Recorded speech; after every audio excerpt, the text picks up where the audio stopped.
Okay, how's it going, everybody? My name is Infamous Isaac, and I'm here with a video on Berserk. I know I've been spamming these chapters recently, and I'm sorry for that, but I've been reading a lot of it recently, like a lot. So I've just been capitalizing on this and putting the videos out while they're still fresh in my mind.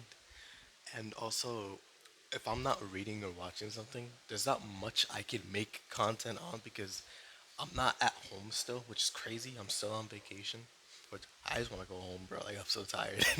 But I'm not on my console, so I can't make any Fortnite videos. I can't edit videos. I can't like make any content. Period. Besides this on my phone. So, this is what I'm able to do right now, and I'm getting inspiration while I'm here as well. Like these past like I guess, 2 to 3 weeks where I've uploaded. Sometimes I took gaps or whatever. I just been really inspired to upload. Whether it's watching Bleach or watching the fall catalog that ended like 2 weeks ago, or reading Berserk. I've just been really inspired and I wanted to make content, so I'm capitalizing on that surge before I go back to school and I don't have time to make videos as much as I would like to. So, hopefully you guys can bear with it. Hopefully I make something that you guys enjoy. But as far as, you guys should know, I'm really enjoying it. I'm really enjoying making this type of content. So hopefully you can bear with me. But I'm gonna be talking about Berserk. I'm gonna be talking about the conviction arc, and I'm gonna go through the spoiler free stuff first. I'm just gonna make it short as best as I can. This arc is a 9.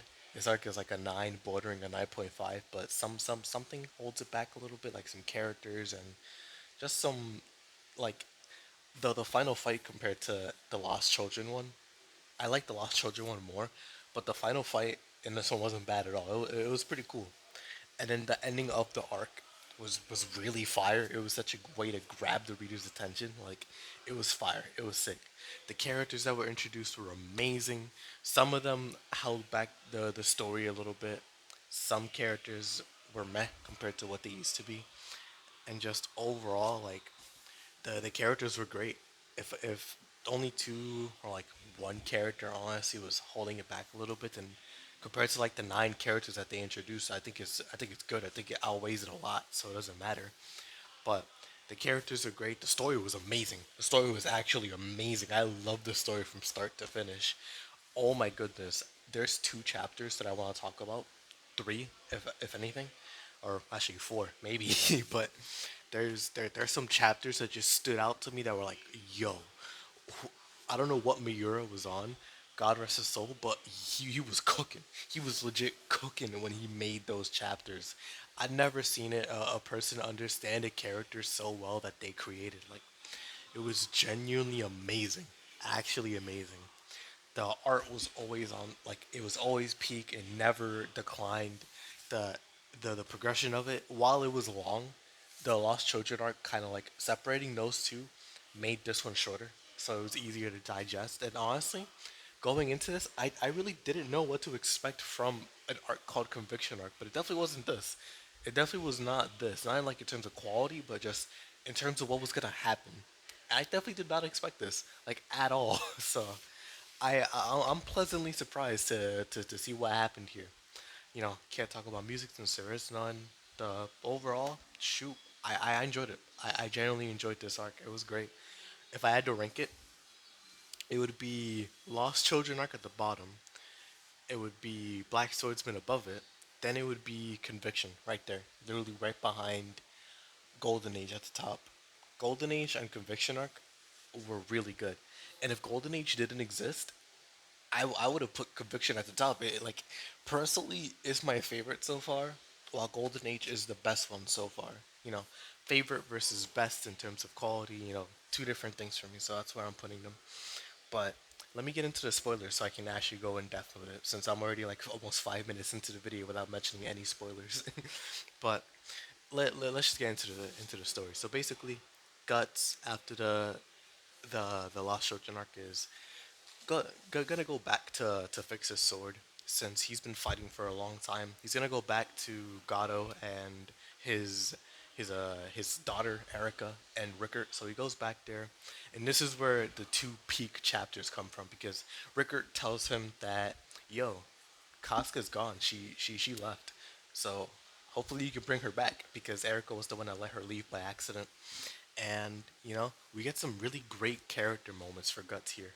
We get cracks in the blade, which is I think chapter 130 or around there, and then a feeble flame. Those two chapters are some of the best chapters in this entire manga I have read so far. Oh my goodness, this is peak. Like the only chapters coming close to it was when Guts finished the eclipse and was just heading out, and the eclipse itself, like when it was happening. But Cracks in the Blade and Feeble Flame were amazing. I literally had my jaw dropped reading those chapters. They were so good. They were so good. But after that, Guts goes to look for Costco. We still have Serpico. I think Serpico. Yeah, I don't remember if it has an R in his name or not. Yeah, Serpico. Serpico and what's her name? Lady Farnese. Yeah, I have Ozan as well. Look, helping out this priest guy named Father Mosgus, or Mosgus. Excuse me, not Mosgus, not Among Us. And the Guts and their paths cross again. You have Isidro, who I'll talk about the character additions later, but Guts meets him and he tags along, even though Guts doesn't want him to. Puck is still there, by the way, he's still with Guts, so that's still going on. And they have the third section, which is a refugee camp with Luca, Nina, and Casca. That's where she's at. So all three of these stories converge, and through the middle of it is just basically Guts trying to find Casca with Luca and everybody. There's a knight who's with Luca as well, who at first he's just basically dating a prostitute, but then they actually kind of like get the romance going because Luca and all the girls with her are prostitutes. So they're just trying to find a way to survive. And Mosgus is uh, a heretic hunter. So if they found out that they were prostitutes, then shoot, bro, they'd be dead in a second. So they're just trying to survive type stuff. But basically, it's just hunting for Casca. Then Farney's basically trying to exterminate all the heretics, and then it all converges into one place, the tower. You have Skull Knight showing up a bunch where he's telling Guts like, "Yo, the the eclipse is gonna happen again, dog. Be careful. Like you gotta be careful. Converging in this one spot is gonna bring all the demons, and it's gonna be wild, bro. Just be careful." And so Skull Knight has a presence here, and once they get to the tower, it all starts converging basically. Like Gus fights Mosgus while all these people are just trying to live, like all the heretics, all the normal people. They're just trying to live, but there's demons everywhere because Casca is in the tower as well. Oh, and by the way, I forgot to mention when Casca and Guts meet after 2 years. Oh my goodness, that panel was amazing. That panel was genuinely amazing. It was so fire. Guts looking back, saw like melancholic towards Casca was amazing, and then Casca's just like she's not the same character. She is like the 180 that happened with her is crazy, genuinely crazy. Went from the Golden Age Casca to this Casca. They are not the same person. It's genuinely insane, genuinely insane. But all the stuff at the towers going on. Guts and Mosgus are fighting.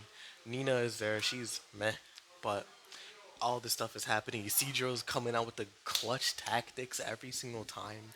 Guts and Guts beats Mosgus, and Skull Knight is fighting Zod again. Luca is here trying to protect Nina. Like everything is going down in this tower. It's nutty.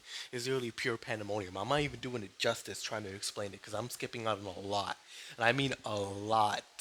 Like I haven't even mentioned Jahim, bro. Jahim isn't even here. So I just like the tower falls after Guts beats Mosgus and Griffith returns. Not the hawk like the Batman looking Griffith, but a new Griffith, the one that was born from the child of Casca and Guts. And he immediately goes to Zod and Zod's like, bro, the prince is here. And Zod kills a bunch of people. The Kushan army shows up, but Griffith and Zod leave. Skull Knight leaves after looking at Guts. Guts and Casca leave with Puck and Isidro and Farney, Serpico, or Serpico, excuse me, leave. Leaving Luca, Nina, the three prostitutes, the knight, and Azan here. Azan leaves because Serpico and Farney's deserted. And Nina leaves. That's it. That's where it ends. It's just like, bro, what what happened? I'm literally disoriented just thinking about it. But overall, let me just talk about it. Nina was a complicated character for sure. She, on one hand, I can understand where she's coming from. She's scared. She's nervous. She's never been in a situation like this before. Like we as readers can sympathize with Guts that he knows what to do because he's been in an eclipse type situation before. I haven't even mentioned a battle at Egghead before either. He's the reason why Griffith was born again, bro. Like there's just so much that happened in his arc. I can't even begin to cover it all. Like, if I try to summarize it, I'd be here for 30 minutes just trying to wrap my head around what happened. But Nina, like she was basically a hindrance to the story in terms of like she didn't add anything in terms of usefulness, but Miura wanted her there for a reason. So it's like I understand why she was doing what she was doing. It's not like he wrote her bad, but she was just annoying. In terms of viewing it as a reader, she was just really annoying, because every time she tried to do something, it always backfired on her, and other people had to come and save her, like Luca, or the Knight, or Isidro, or people like that. So it's just like, dang, bro, just stay still. Just stay still with the people that are there who are there to protect you. Like, that's all you needed to do. But she didn't. She never did.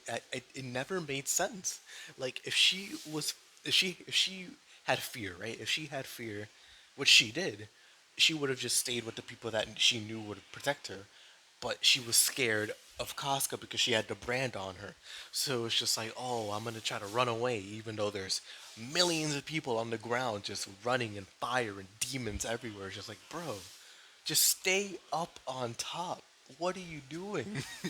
I don't know. It's so weird to me. People hate her too much. Like I feel like people can overhate her, but for me, it's just like it had me confused. It really had me confused. Like, why are you doing all this? Like, just relax.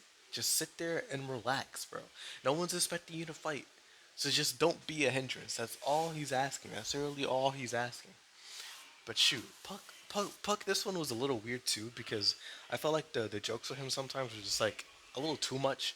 Him and Isidro were a great combo, but I feel like sometimes it could be a little bit too much. But at the same time, this is a dark story, so there should be some light moments with Isidro and Puck because when they hit, they hit. They were pretty funny, but I feel like it was meh. Sometimes some of the jokes didn't land with me, with him and Isidro, but most of the time they were pretty funny together.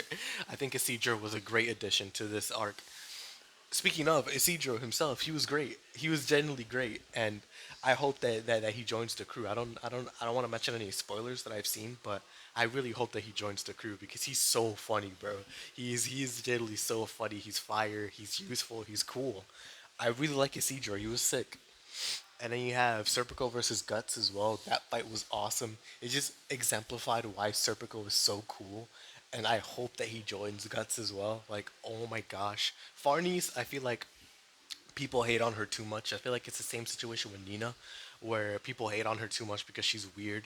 Like, yeah, her fetish is really weird. Like, it's strange. But I'm not here to kink shame people, so like whatever. But Farnese, she's also with that usefulness meter where like she doesn't have a lot of useful moments, but because she's struggling to figure out what her religion really means. Because Guts over here being an atheist, like she's over here seeing her religion crumble right in front of her, where Maz is turning into basically a demon, into an apostle devil demon level demon, excuse me. So it's just like she's over here struggling, and Serpico's the only one that can really help her right now. And her arrogance as well. It's just like she needs to see more of Guts to really humble herself, because right now she's going through her own little arc right now, and her hopefully Serpico stays because he's the only one that can really help her out. But I like Farties, I I genuinely like her, so I don't have any problems with her and her character. You have Serpico as well. I feel like he's fire. He's generally just amazing. I love his character. I think he's fire. I can't wait to learn more about him. He's so cool. And you have Casca as well. Nothing much changed with her except she's basically a demon, like a witch summoning demons with her brand type stuff. It's wild. It's genuinely wild. But then you have Guts. Guts overall just great character development. If I had to say anything, I'd say he's my MVP for this arc. Like, genuinely, Guts has changed so much to the point where he saw Griffith, be it the same Griffith or not. He saw him and literally hesitated instead of the old Guts, which would have just raged, like literally type of "Where's your rage?" type mode. But he didn't. He literally hesitated because Casca was right behind him. Like he's letting go of that rage slowly. That conversation with Rickert and Gato, bro, or Godo, whichever one you prefer, had such an impact on him, and I can't wait to see Rickert and Erica in the future if Gato's dead or alive there. You know, I can't wait to see them. But Guts, he's changing. Miura really took cracks in the blade and a feeble flame and just turned Guts from I am rage to I'm thinking more about what I'm doing instead of just raging and sacrificing my body and my loved ones. Like it was so good. Cracks in the blade was so good. I can't understate that or overstate that enough, yo. Oh my gosh, it was so good. But like I said in the beginning of this, 9 out of 10, right behind Golden Age in terms of my liking. But I think this might be my favorite. I think you have Golden Age as like the best one, and I just can't wait. I literally cannot wait to just keep reading. I want to go back and read more of it, but I might need to take a break because I read so many chapters today and yesterday. Like I don't know. It was so good though. It was generally so good, guys. Like oh my goodness. But yeah, you know, again, panels were great, characters were great, story was great, overall great arc. Like I just can't wait to continue. And now we're gonna go into the Falcon with the Millennium or Empire, which apparently is based off of Star Wars. So I'm glad I watched that before I read this. So you know, it's great. But thank you all for watching. Hope you all had a great time watching this video. And I read a comment earlier today that really made me smile. It was about on the fear video and just someone telling me that the video helped them out. It helped them out a lot, and they needed. It was a video that came during the right place at the right time, and it was like, dang, you know, I I have 45 subscribers, but somehow I managed. Well, I guess subscriber count doesn't matter because if you make a video that affects someone, it doesn't matter how many people you have watching you. But I'm so small, and that outreach still reached somebody who needed the video. Like I I make these videos for fun, but the fact that I help somebody like that, I was like, shoot, bro, that was fire. That's genuinely fire. So you know, I'm glad I could help. I don't want to mention your name to like expose you to like people or anything like that if you don't want to, but you know, again, that made me happy. That made me smile. So thank you all for watching. Hope you all enjoyed. And I'll see you all in the next video. Peace.